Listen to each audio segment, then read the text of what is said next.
Hi guys and girls, welcome back to Watch the Time. Thanks for tuning back in, thanks for coming back to see me. I'm really pleased you've done so, and I'm exceptionally pleased about to bring you this WishDoIt watch. WishDoIt watches generally, up until now, really have been sort of unusual sort of designs, a bit quirky, and now they've brought out this diver, which you'd have seen on my sale video a little while ago. They're now using AliExpress as a platform. They now released this dive watch, which off the bat looks like it represents very good value for money in terms of what you're getting for the money. It's definitely looks like a step in the right direction on paper and on first glance. But this is a full review, so hopefully by the time we get to the end of the video, you'll know if it's for you, so you guys can make an informed decision. Because the reason I started my channel really was because the stuff that I generally feature, you can't go into a local shop and look at. So these videos then carry a little bit more importance, and that's why I'm always as honest as I can be, so that when you guys get the watch, there shouldn't really be any surprises. So hopefully that will continue in that vein with this watch. But yeah, it looks like a cool offering, few different colours to choose from, and hopefully this is the start of WishDoIt now ranking it up and really trying to put out some more desirable pieces. I don't know if that's a bit harsh, but that's how it feels. But listen, I'm gonna stop going on because you want to see the watch and all that good stuff. But yeah, get yourself a nice beverage, a nice brew, because about that time, let's get the camera turned around and get on with it. Hi guys, so this is the watch, a little bit different from WishDoIt.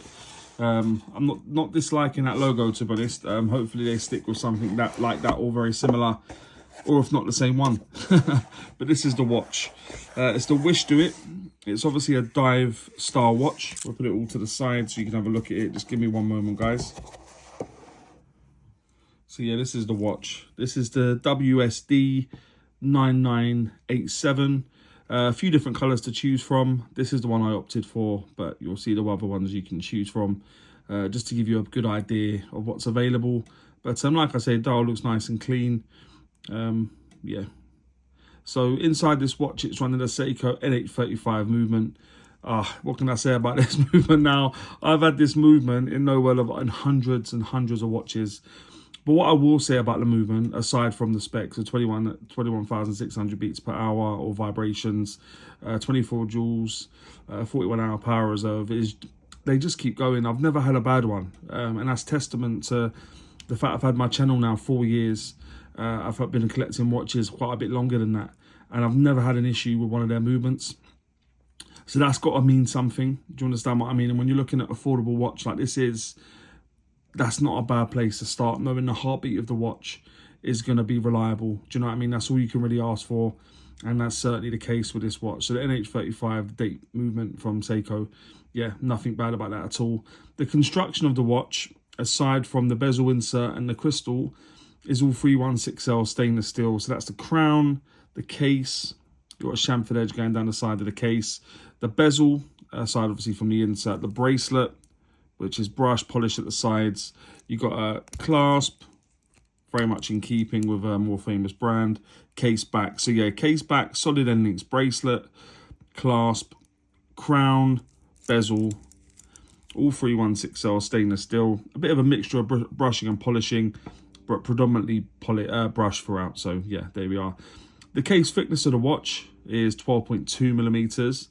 The case diameter, I measure from the 8 to the 2. It was coming at 39.4 millimeters. When you go from the 9 to the 3, including the crown, it was coming at 42.1 millimeters. The lug width on this is 20. That does taper down to 16 millimeters and back up to 18 millimeters at the clasp.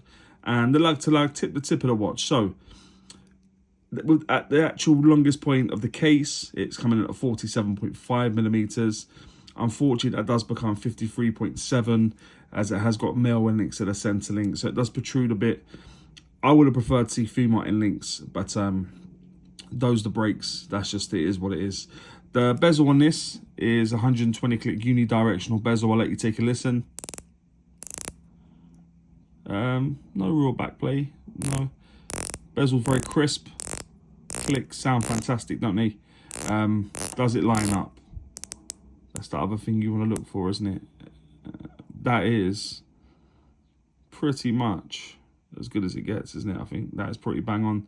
Maybe a fraction off, but yeah, I can live with that. That is good for the price. So yeah, the bezel's good. Screw down crown at the 3 o'clock position. Screw down case back. Looks quite nice, doesn't it? I do like that. A bit of information going around the side of the case back that we'll run through anyway. Stainless steel bracelet, as I've said, a bit of taper on there. Push pins just to make it nice and easy. Didn't have directional arrows on the back, which is unusual. What I would do, whatever end you can see more of, which is there, push that way. So push from this side to go out, and vice versa on the other side. Unfortunately, they've not put arrows on there, so I'm not sure what that's all about for push pins. But yeah, that's the guidance I would give you. Whatever side you can see, so that you can see that side, push that way.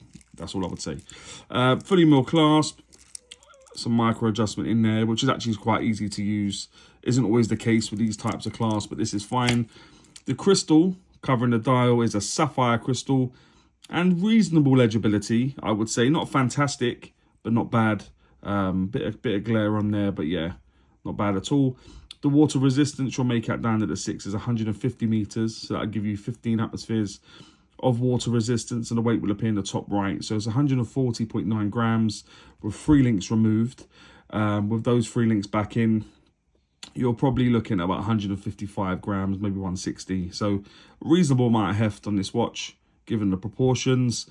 But yeah, let's have a look at the dial in a bit more detail. So I like the way the dial's been done. So there's different sort of sections of the dial. The outer part is a minute track, and actually really pronounced in white. Looks like a railway track going around the outer edge in white. Inside that, you got a fume dial. So what you have, you got black, it's all dark blue going to lighter blue at the top of the dial. Yeah, quite nicely done, to be honest. You've got the indices that have been applied to the edge of that centered dial. You have all high polished, as are the hands indices. They go together quite well, to be honest. The hands, I think, given the way they've done the minute track, they're not undersized. They could have been, had it not been such a pronounced minute track on the outer edge. But given they have done that, it works quite well. Like I said, the hands and indices go well together, all high polished, good proportions due to the minute track being the way it is. You have the WishDoIt logo been printed on. Either the WishDoIt logo or the batten at the 12 is wrong, because you'll see it doesn't look straight. So there's something askew there. I couldn't work out whether it's the indices or the logo. I would guess it was the indices, but when I look at it, generally, the indices doesn't look too bad. I don't know, it could be the logo, but there's something amiss there. Generally, automatic in green writing, don't know why it's green. And then obviously the 150 meters, 500 feet, which is just highlighting the water resistance, which we spoke about. The date positions at the 3 o'clock, not my preferred location, but given how they've cut it out to be pretty consistent in size with the battens that are at the 12, 6 and 9, actually not too bad. It doesn't cause too much of a problem. I like that little attention to detail. What you're wondering now is, Sire, what's the loom saying? Have we got decent loom? So I'll bring the loom up now.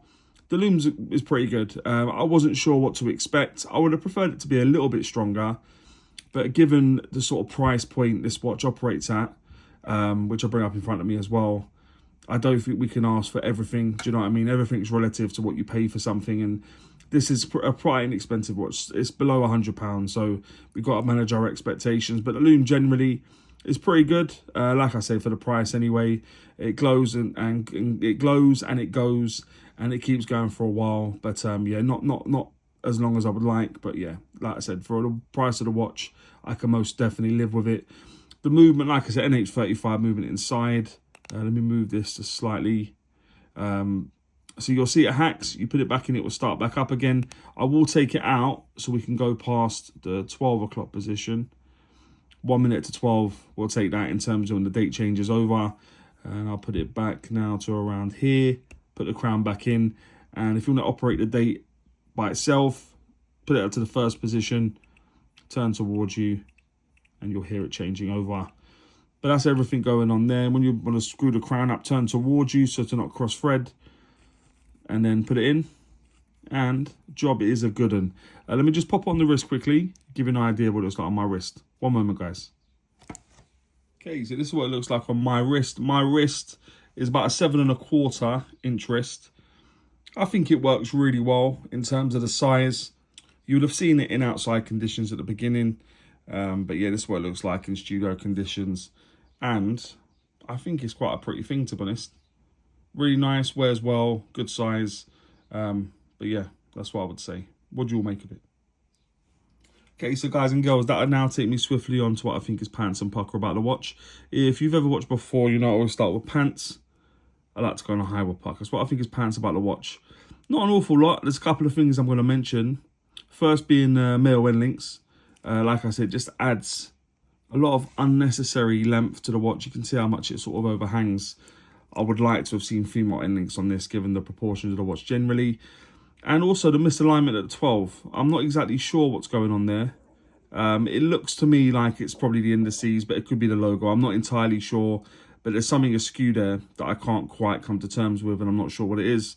But yeah, the misalignment at the 12 as well. So that's what two things I'm going to say. The Melvin links and the misalignment at the 12. What I think is pucker, still quite a bit more, because I actually think it's a very pearly watch. I think it's nice, nicely put together generally. So what I'll say is a sapphire crystal. If any of you were putting bets on me saying sapphire crystal, you can cash it in now, because it was always going to happen. The dial, like I said, the sort of black to the blue dial, the way it operates from the top to the bottom, or bottom to the top, should I say, looks really nice. Hands and indices, like I said, I think they look good together. It goes nicely. Yeah, nice high polished, good proportions because of the minute track as well. The loom, like I say, I'm not going to set the world on fire, but for the price, I think it works. The bezel on this is very, very positive. Maybe a fraction off, but it's within tolerance, is what I can live with generally. So yeah, the bezel, the movement, a Seiko N835 movement, a known movement, a rugged, reliable movement in a watch at an affordable price, I'm always going to be there for. And the general look, I think it's a really striking piece, to be honest. It's definitely the best watch that I've had in from WishDoIt, and hopefully a sign of things to come. So yeah, the things I'm going to say: the sapphire crystal, dial, hands and indices, loom, bezel, movement, and the general look of the watch. And that'll take me on to, would I recommend this watch?